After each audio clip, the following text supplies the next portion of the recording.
ఈరోజు జరిగినటువంటి ఒక కీలకమైన పరిణామానికి సంబంధించి రఘురామ్ గారు, నమ్మదగ్గ వ్యక్తి అనేటువంటి అమిత్ షా వ్యాఖ్య తెలుగుదేశం పార్టీని ఉద్దేశించా అన్నది ఇప్పుడు నర్మగర్భంగా సాగుతున్నటువంటి చర్చ. ఎందుకంటే గతంలో 2 సార్లు మీరు తెలుగుదేశం పార్టీతో పొత్తు పెట్టుకున్నారు.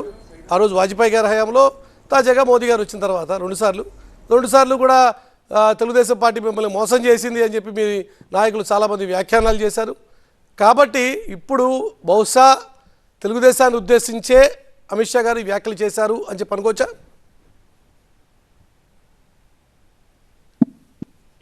ఒకటండి, రాజకీయంలో శాశ్వత శత్రువులు, శాశ్వత మిత్రులు అనేది మనందరికీ తెలిసిన విషయమే, ఉండరు. అదేవిధంగా రాజకీయాల్లో ఎన్నికలు సమయం పిచ్చే కొద్దీ ఎస్పెషల్లీ దేశవ్యాప్తంగా ఈవెన్ ఉత్తరప్రదేశ్లో కూడా నిన్నటి వరకు INDAAలో ఉన్నటువంటి నితీష్ కుమార్ గారు కానీ, అదేవిధంగా INDAAలో ఉన్నటువంటి RLD కానీ, ఇలాగా అనేక పార్టీలు భారతీయ జనతా పార్టీ వైపు వస్తూ ఉన్నాయి. సో గతంలో కూడా ఇప్పుడు నేషనల్ కాన్ఫరెన్స్ బీజేపీతో కలిసి పనిచేసింది, తర్వాత PDP బీజేపీతో కలిసి పనిచేసింది. జాతీయ రాజకీయాల గురించి మాట్లాడితే చాలా పెద్ద సబ్జెక్టు అది. మన రాజకీయాల దగ్గర మన ఏపీ పంచాయతీ దగ్గరికి వద్దాం. ఏపీ అయినా ఖచ్చితంగా ఇప్పుడు జాతీయ రాజకీయాల్లో జరుగుతున్నటువంటి అనేక పరిణామాల క్రమంలో భాగంగానే ఆంధ్రప్రదేశ్ రాజకీయాలు, తెలంగాణ రాజకీయాలు కూడా ముడిపడి ఉంటాయి. దేశంలో భాగం కాబట్టి ప్రతి రాష్ట్రంలో చెప్పుకోలేం. కానీ అంటే 2 ఎగ్జాంపుల్ చెప్పాను మీకు. RLD కానీ, నితీష్ కుమార్ గారు కానీ, కర్ణాటకలో మొన్నటకు మన కుమారస్వామి గారి పార్టీతో JDS తో రఘురామ్ గారు మిమ్మల్ని ఇంటరప్ట్ చేస్తున్నారు. ఓకే, పోయిన మిత్రులు వస్తున్నారు కాబట్టి, గతంలో చంద్రబాబు నాయుడు కూడా పోయిన మిత్రుడే కాబట్టి ఆ పోయిన మిత్రుడు కూడా వస్తారు అని చెప్పదలుచుకున్నారా? లేక నమ్మదగ్గ మిత్రులతోనే మా పొత్తులు అనేటువంటి వ్యాఖ్యల్లో నమ్మదగ్గ వ్యక్తి చంద్రబాబు నాయుడు లేకపోతే తెలుగుదేశం పార్టీ కాదు అని చెప్పి అనుకోవాలా? ఈ రెండింటి మధ్య ఉన్న అంతరం గురించి అడుగుతున్నాను నేను. దాంట్లో అర్థం ఉంటుందండి చాలా. ఇప్పుడు చదవలేక మిమ్మల్ని చదవని చెప్తున్నా. రాజకీయ అమిత్ షా గారు లాంటి వ్యక్తి ఒక పొత్తుల విషయంలో మాట్లాడారు అంటేనే మనం దాన్ని అర్థం చేసుకోవాల్సిన అవసరం ఉంది. ఇప్పుడు ఎవరి యొక్క భాష్యాన్ని వాళ్ళు ఇచ్చుకోవచ్చు, తప్పేం లేదు. మీరే చెప్పండి సార్, ఆ భాష్యం ఏంటో. భారతీయ జనతా పార్టీగా మీ అగ్రనాయకుడు అమిత్ షా గారు చేసినటువంటి వ్యాఖ్యానానికి వివరణ, లేకపోతే ఇన్ బిట్వీన్ లైన్స్ మీరే కాస్త కొంచెం విశదీకరించి చెప్పండి. అంటే మనం దాన్ని అప్పుడే తేల్చేయకూడదండి, అది సస్పెన్స్ కొనసాగాలి, ఉండాలి. రాజకీయాలు ఆంధ్రప్రదేశ్ లో బీజేపీ ఏమీ లేదు అనే వ్యాఖ్యానించేటటువంటి అనేక మందికి ఇది ఒక సమాధానం. ఇది అందరికీ ఇదే సమాధానం. బీజేపీ 1% ఉంది, 8.8% ఇండిపెండెంట్ గా ఎంత అనేక మంది బీజేపీ స్ట్రెంగ్త్ ఇండిపెండెంట్ గా ఆంధ్రప్రదేశ్ లో ఎంత అంటే అది సెపరేట్ చర్చ. కేంద్రంలో భారతీయ జనతా పార్టీ బలంగా ఉన్న సందర్భంలో ఎవరైతే ఆ పార్టీతో ఇక్కడ పొత్తు పెట్టుకోవాలా వద్దా, పొత్తు పెట్టుకుంటే ఎలా పెట్టుకోవాలి, ఏంటి, ఎవరు పెట్టుకోవాలి, బీజేపీ ఒకటే అంట. బీజేపీ శక్తివంతంగా లేదు అనే వాళ్ళకి ఇది పెద్ద సమాధానం లేదు కదా. వాస్తవే కదా, ఏపీలో లేదు కదా. చెప్పండి, ఢిల్లీలో ఉన్నారు, ఓకే కాదట్లేదు, బలంగా ఉంది, ఢిల్లీలో ఉన్నారు, ఏపీలో ఏముంది మీరు చెప్పండి, ఏపీలో ఏముంది మీకు? మీరు చెప్పండి ఉందండి. గతానికి ఢిల్లీ చూసి పెట్టుకోవాలి, తయారైంది కాబట్టి బీజేపీకి మేం కావాలంటే మేం కావాలి, బీజేపీ మాతో ఉండాలంటే మాతో ఉండాలని అంటున్నారు. కరెక్టే సార్, ఢిల్లీలో ఉన్నారు కాబట్టి ప్రధాన రాజకీయ పక్షాలు ఢిల్లీలో మీరు చాలా బలంగా ఉన్నారు కాబట్టి మళ్ళీ ఒకసారి వస్తారనేటువంటి ఒక కాన్ఫిడెన్స్ లో ఉన్నారు కాబట్టి ఈ చర్చ. కానీ ఏపీ వరకు ఎక్స్క్లూజివ్ గా తీసుకుంటే మీ స్ట్రెంగ్త్ ఉంది, 1 or 2 అదే చెప్పేది. గతంలో కన్నా అంటే ఎప్పుడో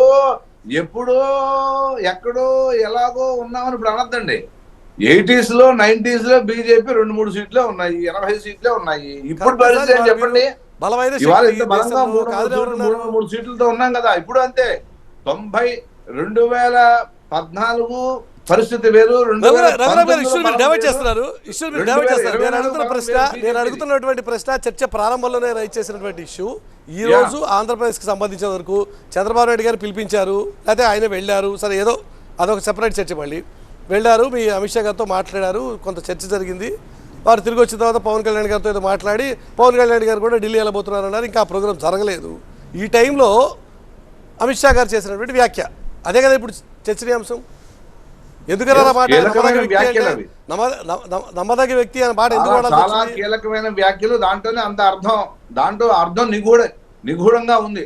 సరిగ్గా అర్థం చేసుకోవడానికి అర్థమైపోతుందండి. కొంచెం వివరంగా చెప్పచ్చు కదా అని అడుగుతున్నాను నేను చెప్పకూడదు. మరి ఫిలింగ్ ద బ్లాంక్స్ హైకమాండ్ పూర్తి చేస్తుంది కాబట్టి దాని మీద సస్పెన్స్ కొనసాగితేనే బాగుంటుంది. సరే, ఒక్క నిమిషం. అయితే మరొక కీలకమైనటువంటి పార్ట్నర్ ఇప్పుడు బొలిశెట్టి గారి పార్టీ. బొలిశెట్టి గారు, ఇప్పుడు వ్యవహారం మీ దగ్గర ఉంది. తెలుగుదేశం పార్టీతో ఆల్రెడీ మీరు పొత్తు పెట్టేసుకున్నారు, చాలా దూరం వెళ్ళే ప్రయత్నంలో ఉన్నారు. అంతకంటే ముందు మీరు ఆల్రెడీ బీజేపీతో పొత్తు ఆల్రెడీ కంటిన్యూ చేస్తున్నామని చెప్తున్నారు. బీజేపీ ఏమో అమిత్ షా గారు చేసినటువంటి వ్యాఖ్యానం నమ్మదగ్గ వ్యక్తితోనే అని చెప్తున్నారు. అంటే తెలుగుదేశం పార్టీ నమ్మదగ్గ వ్యక్తి కాదు అని చెప్పే ప్రయత్నమా? మరి అలాంటప్పుడు మీ పరిస్థితి ఏంటి? మురళీకృష్ణ గారు, మీకు ప్యానెల్లో ఉన్న మిత్రులకి, టీవీ నైన్ వీక్షకులకి నమస్కారం అండి, శుభ సాయంత్రం. నమస్తే. మంచి టాపిక్ తీసుకున్నారు. యాక్చువల్గా ఏంటంటే ఈటీ నవ్ అని, economic times the ET now అనే ఛానల్లో డిస్రప్షన్, డెవలప్మెంట్ అండ్ డైవర్సిఫికేషన్, అంతరాయం, అభివృద్ధి, వైవిధ్యం అన్న దాని మీద చర్చ. అందులో అమిత్ షా గారు సిఏఏ దగ్గర నుంచి అనేకమైన అంశాలు లేవనెత్తారు. అంటే ప్రస్తుత రాజకీయ, ఆర్థిక, సామాజిక పరిస్థితుల మీద ఎందుకు ముందుకెళ్తున్నాం, ఎలా ముందుకెళ్తున్నాం. అందులో యాంకర్ అడిగిన ప్రశ్న ఏంటంటే, నితీష్ కుమార్ గారు, జయంత్ చౌదరి గారు, అంటే Bihar chief minister, UP side నుంచి కూడా మీరు వచ్చి జాయిన్ అవుతున్నారు కదా, కూటమి బలపడింది కదా, ఇంకా ఆంధ్రప్రదేశ్ పరిస్థితి ఏంటంటే, ఆంధ్రప్రదేశ్ పరిస్థితిలో కూడా తప్పకుండా పొత్తు ఉంటుంది, ఇలా వస్తుంటారు పోతుంటారు, ఇది ఏంటి పరిస్థితి అని అడిగినప్పుడు ఆయన చాలా క్లియర్గా చెప్పారండి. 1950 నుంచి జనసంఘ్ పెట్టిన దగ్గర నుంచి ఈ రోజు వరకు బీజేపీ సిద్ధాంతాలు కానీ, భావజాలాలు కానీ, ప్రణాళికలు కానీ మారలేదు. మా సిద్ధాంతాలకి, భావజాలాలని ఒప్పుకొని అనుగుణంగా ఉన్న పార్టీలు ఎన్డీఏలో చేరుతుంటాయి, కూటమిలో వస్తుంటాయి. కొన్ని వాళ్ళ రాష్ట్రాల పరిస్థితులను బట్టి బయటకు వెళ్తుంటాయి. అంటే బయటికి వెళ్ళడానికి కూటమిని వ్యతిరేకించిన కాదు, కొన్నిసార్లు భావ సారూప్యత లేని పార్టీలు కూడా మాతో కలిసి వస్తాయి. ఎందుకంటే వాళ్ళు అక్కడ గెలవడానికి, అక్కడ పరిస్థితులు, స్థానిక రాష్ట్ర పరిస్థితులు అనుకూలంగా లేకపోతే వాళ్ళు వదిలేసి వెళ్ళొచ్చు, మళ్ళీ రావచ్చు. అదొక ఇష్యూ కాదన్నట్టు చెప్పారు చాలా క్లియర్గా. ఎప్పుడు బీజేపీ అంతటి బీజేపీ ఎన్డీఏ నుంచి ఎవరిని పైకి వెళ్ళమని కానీ అని అనలేదు. అంటే మరి ఇలాగ పెంచుకుంటూ పోతున్నారు కదా, మీ కుటుంబం పెద్దదైపోతుంది, ఈ కష్టమైపోతుందేమో అని ఆవిడంటే, ఫ్యామిలీ ప్లానింగ్ అంటే మాకు ఇష్టమే కానీ పొలిటికల్ పార్టీకి ఫ్యామిలీ ప్లానింగ్ ఉండాల్సిన అవసరం లేదు. పొలిటికల్ పార్టీ ఎంత పెద్దదైతే, అంత బ్రాడ్ అయితే అంత మంచిది అని ఆయన చాలా చక్కగా చెప్పారండి. ఇందులో ఎక్కడ అంబిగ్యూటీ 1% లేదు మురళీకృష్ణ గారు. ఎందుకంటే మాట్లాడడానికి మొహమాట పడుతున్నా, కొంచెం పార్టీ లైన్లో కొంచెం ఏమైనా ఇబ్బంది అవుతుందని ఆలోచిస్తున్నా. మీరైతే బాగా డీటెయిల్గా ఎక్స్ప్లెయిన్ చేస్తున్నారు. బొలిశెట్టి గారు, మీకు మనసులో బహుశా తెలుగుదేశం పార్టీ కూడా కలవాలని ఉంది కాబట్టి మీ విశ్లేషణ తదనుగుణంగా, దానికి అనుగుణంగా ఈ రోజున అక్కడ రాష్ట్రంలో ఉన్న పరిస్థితులు తగ్గట్టు కొన్ని పార్టీలు పోతుంటాయి, మళ్ళీ తిరిగి వస్తుంటాయి అని చెప్పి తెలుగుదేశం పోవడాన్ని, మళ్ళీ ఇప్పుడు రావడం అనేటువంటి అంశాన్ని అంత సీరియస్గా మీరు తీసుకోవట్లేదు.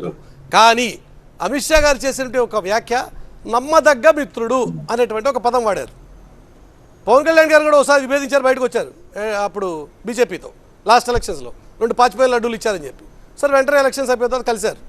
కానీ ఈ రోజున తెలుగుదేశం పార్టీ కలవాలి అంటే ఆ నమ్మదగ్గ వ్యక్తి అనేటువంటి పదం ఏదైనా అడ్డం అవుతుందా అన్నది నా ప్రశ్న.